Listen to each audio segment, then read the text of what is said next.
Bonjour à toutes et à tous.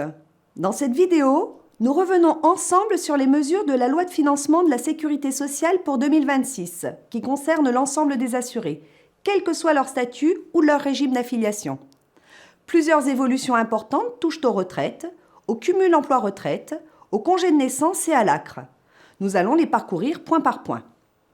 La première mesure marquante, la réforme des retraites de 2023, est suspendue. Cette suspension concerne l'ensemble des assurés. Aurélie, quelles sont les conséquences immédiates ? Effectivement, la réforme engagée en 2023 est mise en pause. Pour rappel, elle reposait sur 2 volets. L'augmentation progressive de l'âge légal de départ fixé à 62 ans, mais appelée à augmenter de 3 mois par génération pour atteindre 64 ans pour ceux nés à partir du 1er janvier 1968. D'autre part, l'augmentation de la durée d'assurance requise pour obtenir une retraite à taux plein. La loi de financement de la sécurité sociale pour 2026 suspend ces 2 mesures jusqu'au 1er janvier 2028 pour toutes les pensions de retraite prenant effet à compter du 1er septembre 2026.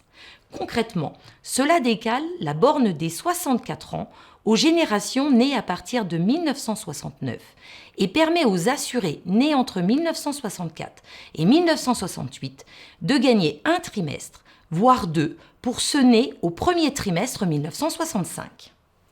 Il est aussi question d'un durcissement du cumul emploi-retraite. De quoi s'agit-il ?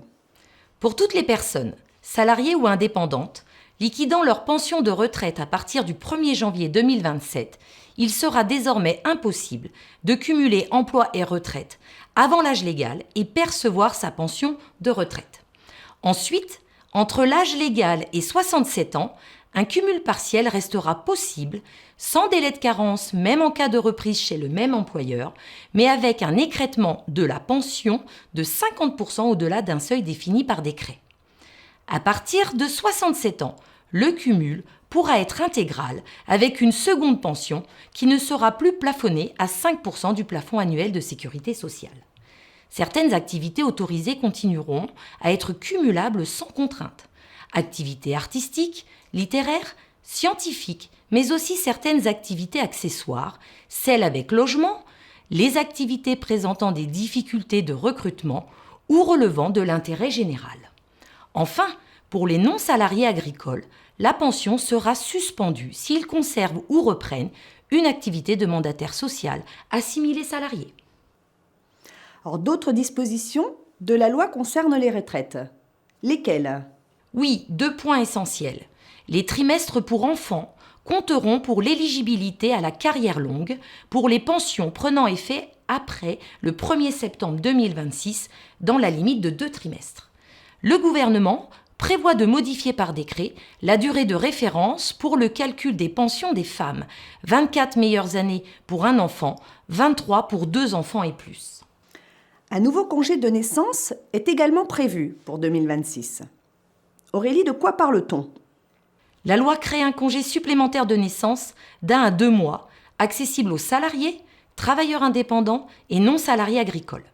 Il sera indemnisé selon les règles propres à chaque régime et soumis à des conditions d'affiliation et de cessation d'activité. Il concerne les enfants nés ou adoptés à partir du 1er janvier 2026, avec une mise en œuvre opérationnelle au 1er juillet 2026 après publication du décret. Ce congé ne sera pas cumulable avec certaines allocations, comme l'assurance chômage, l'allocation journalière de présence parentale, l'allocation journalière d'accompagnement ou encore le complément de libre choix du mode de garde. Dernier point, l'ACRE est revu et recentré depuis le 1er janvier 2026. Que faut-il retenir ? L'ACRE, c'est-à-dire l'aide à la création et à la reprise d'entreprise, est une exonération de cotisations sociales. Maladie, maternité, vieillesse, invalidité et décès, pouvant être accordée à la personne qui crée ou reprend une activité professionnelle indépendante, exercée sous forme individuelle ou sociétaire, dès lors qu'elle en assure le contrôle effectif. À partir du 1er janvier 2026, seuls certains publics pourront en bénéficier, qu'ils relèvent ou non du régime micro. Demandeurs d'emploi indemnisés ou non, sous conditions, bénéficiaires de minima sociaux, jeunes de moins de 26 ans, personnes handicapées de moins de 30 ans, salariés reprenant une entreprise en difficulté, bénéficiaires d'un contrat d'appui au projet d'entreprise sous conditions, créateurs en quartier prioritaire de la politique de la ville ou zone franche, ruralité, revitalisation et les conjoints collaborateurs. Les médecins remplaçants et étudiants en médecine sont désormais exclus.